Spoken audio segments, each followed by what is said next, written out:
kembali lagi di video reaction saya kali ini guys, oke? Mudah-mudahan semuanya sehat selalu. Nah, kali ini saya mau tengok video tentang ini ya.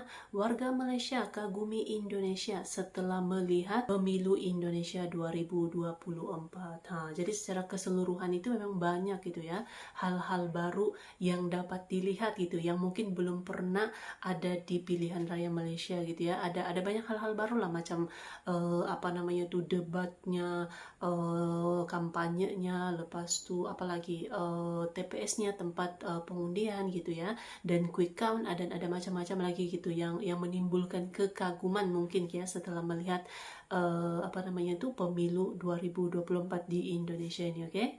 So jangan lama-lama lagi, mari sama-sama tengok video ini. Let's go.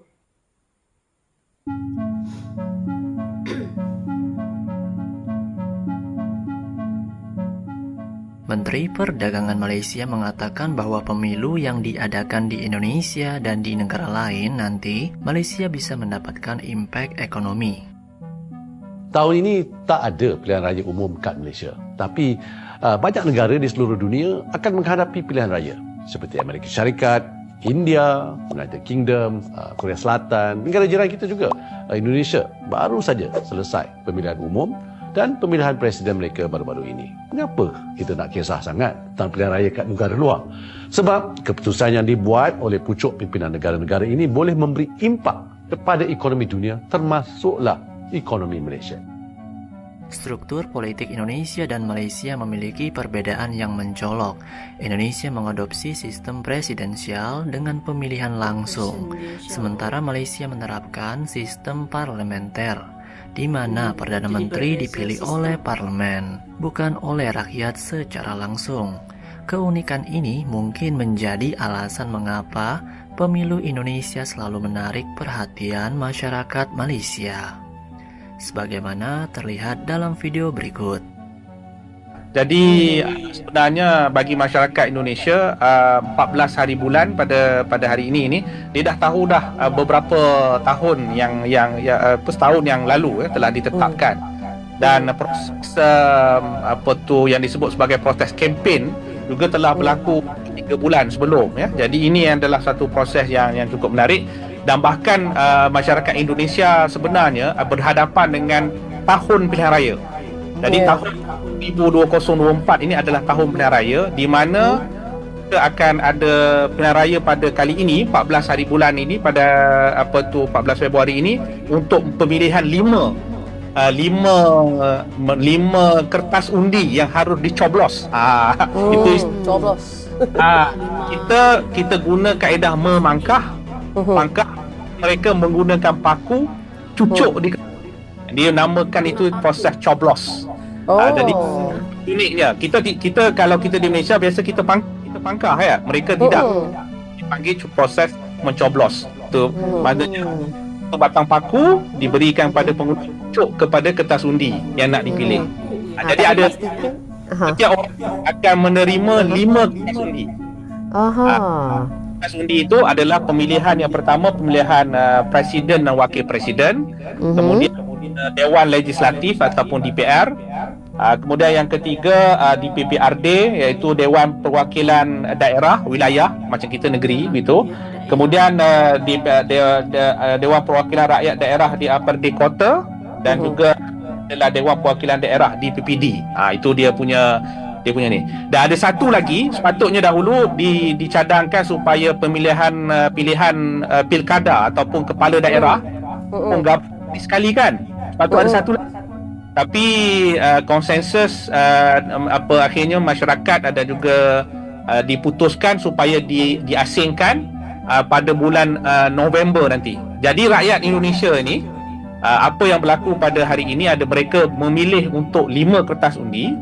Kemudian kalaulah yang paling hangat dibincangkanlah tentang pilihan presiden dan wakil presiden. Kalau presiden dan wakil presiden ini mencapai lebih 51% undiannya, maka tak perlu pergi kepada pusingan kedua. Kalau kurang, maksudnya perlu ada pusingan kedua. Maksudnya pertengahan tahun nanti akan ada pengundian sekali lagi khusus untuk presiden dan wakil presiden, Dan kemudian di hujung tahun pula November akan diadakan suara pilkada, itu kepala daerah pula yang governor. Dan akhir tahun 2025 barulah selesai semua pilihan raya. Dan ini adalah yang pertama kali dibuat, yang diistilahkan di dalam Indonesia pilihan raya serentak. Sebab kalau sebelum ini pilihan raya presiden 1 tahun, tahun berikutnya legislatif, kemudian dia ada setiap tahun itu ada pilihan raya. Jadi kali ini dibuat serentak supaya apabila masuk 2025 itu adalah tahun untuk pemerintahan. Itu uniknya pilihan raya di Indonesia yang berlaku pada hari ini. Dan satu lagi yang saya nak tambah sedikit bezanya dengan di Malaysia, iaitu tempoh pilihan raya. Kalau di Malaysia kita punya tempoh tu biasanya kita buka dalam 8.30 pagi sehingga pukul 5 petang. Tetapi di Indonesia tempohnya hanya 6 jam saja. Pukul 7 sampai pukul 1. Dan keputusan rasmi sebenarnya yang disebut tadi itu adalah keputusan rasmi, ataupun dalam istilah ni ada 3 istilah, ada quick count, ada poll dan sebagainya. Tapi yang rasmi 1 bulan. Nak tunggu keputusan rasmi ni 1 bulan yang rasminya, iaitu pada 15 Februari sampai 20 Mac. Sebab proses panjang. Setiap satu TPS tu boleh buat bantahan lagi dan sebagainya. Jadi dia ada proses dari 1 bulan. Malah masa pilihan raya yang lepas disebabkan terlalu tension sehingga kan ada yang meninggal masa belakang. Ada perang. Ada yang sebab proses pengundian dan sebagainya. Protes. Jadi ini antara perkara yang menarik lah, sebab pengundi yang cukup ramai, 200 pengundi. Bayangkanlah bezanya dengan Malaysia. Oke guys, jadilah dia videonya ini. Jadi ya sebenarnya memang banyak gitu kan yang menarik gitu tentang pemilu Indonesia 2024 ini, oke. Apa namanya itu dari awal sampailah yang habis mengundi gitu kan, memang banyak yang menarik. Lagi satu tuh yang uniknya tuh di Indonesia coblos guna paku katanya gitu ya, unik ya. Sebab soalnya kalau di Malaysia tuh kalau mengundi lah mau pangkal kan guna pen gitu ya, tapi kalau di Indonesia guna paku katanya, memang unik ya. Jadi ya itulah memang menarik gitu ya, pemilu Indonesia ini banyak hal-hal baru gitu yang dapat dilihat gitu ya. So terima kasih banyak sebab kamu sudah menonton video ini. Jangan lupa macam biasa untuk support channel saya dengan subscribe, like video ini, dan jangan lupa untuk komen juga, oke? Terima kasih banyak dan kita jumpa lagi di video seterusnya. Assalamualaikum.